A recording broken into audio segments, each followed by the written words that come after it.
Boa noite a todos, novamente aqui em conversa informal com os nossos amigos da Casa Espírita Luz e Verdade, simpatizantes da doutrina. Voltamos nessa noite para conversar um pouco mais sobre a doutrina espírita, sobre a Bíblia, porque muitas vezes nos perguntam se o espírita segue apenas o Novo Testamento.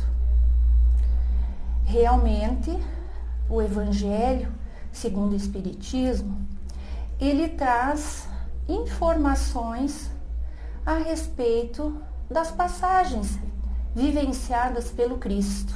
Geralmente as parábolas, né, Susana? Exatamente. As parábolas o Evangelho explica. E então, através dos Espíritos, essas palavras foram amplamente divulgadas e explicadas e esclarecidas também. Mas nós espíritas seguimos também a Bíblia, porque toda história tem um começo. E a vida do Cristo, ela aconteceu, mas muito antes da vinda do Cristo, vieram os profetas, como Abraão, como Jacó, como Moisés, José. E o Espiritismo, então,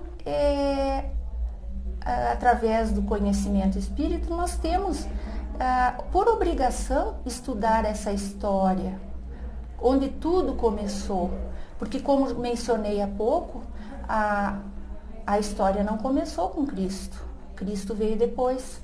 E esses profetas vieram, muitos deles, falar de Jesus, falar que viria o Messias e que esse Messias iria nos ensinar muitas coisas, não é mesmo?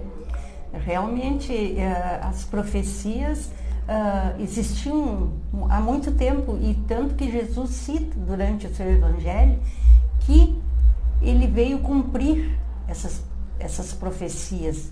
Quer dizer que elas eram verdadeiras, sim, porque ele veio e fez realmente como estava dito há centenas de anos atrás. E por isso que nós, médiuns, temos o compromisso, o dever de estudarmos a Bíblia também, inclusive, e não somente os livros da doutrina espírita. Porque esses livros, como já disse há pouco e mencionei, eles vieram para nos auxiliar na compreensão das coisas que até então nós não tínhamos noção, porque a nossa capacidade era muito restrita, porque o homem não estava ainda preparado para ouvir muitas verdades. E é porque se tivessem falado antes de Cristo, tivesse falado certas coisas que a doutrina hoje revela, as pessoas não iriam acreditar.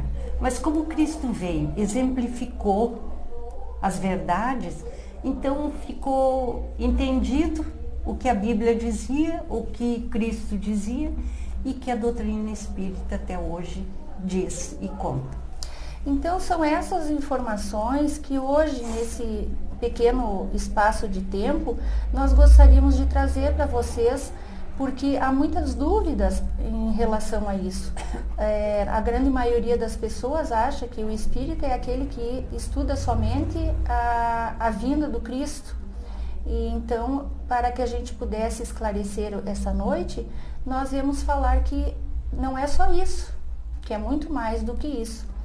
E nós gostaríamos de mais adiante seguir as explicações, talvez no próximo vídeo, a respeito da reencarnação, porque a reencarnação ela acontece e não é invenção do Espiritismo. Muito antes do Espiritismo e no próprio Antigo Testamento já se falava, já existem partes que se referem a essa reencarnação. Mas eu acho que deixaremos para num próximo passo. A reencarnação existia, os povos antigos acreditavam, E, inclusive, a Igreja Católica acreditava na reencarnação até o ano de perto de 500, 400 e pouco, 500, houve reforma dentro da igreja com o imperador Constantino, e foi o imperador Constantino quem substituiu a palavra reencarnação por ressurreição. Então, na realidade, eu deixo aí para todos pensarem um pouquinho o que significa reencarnação e ressurreição. Então, no próximo vídeo, nós iremos abordar esse tema.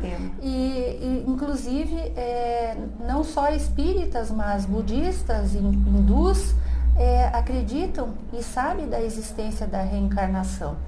Mas vamos deixar para uma próxima oportunidade, onde iremos citar, inclusive, alguns casos, né, que vieram para relatar essa questão que envolve, então, o tema reencarnação. Sim, hoje, só para complementar, hoje existem cientistas, médicos, psiquiatras, clínicos, que têm livros publicados sobre reencarnações, de pessoas que contam presentemente, assim, que viveram em tal país, em tal lugar, e relatam coisas que somente vivendo aquela experiência se entenderia. Detalhes, né? Detalhes do local onde viveram, dos costumes da época, como das morreram, roupas. datas, parentescos, enfim. Tem crianças que relatam para os pais: quando eu era grande, e você era pequeno, diz para o pai e para a mãe. Os pais não entendem, acham que isso é fantasia. Mas a criança viveu, quem sabe foi pai dos seus pais, mãe dos seus pais. Então nós vamos deixar aí essa questão em aberto para uma próxima conversa e explicação sobre a reencarnação. Gratidão a todos.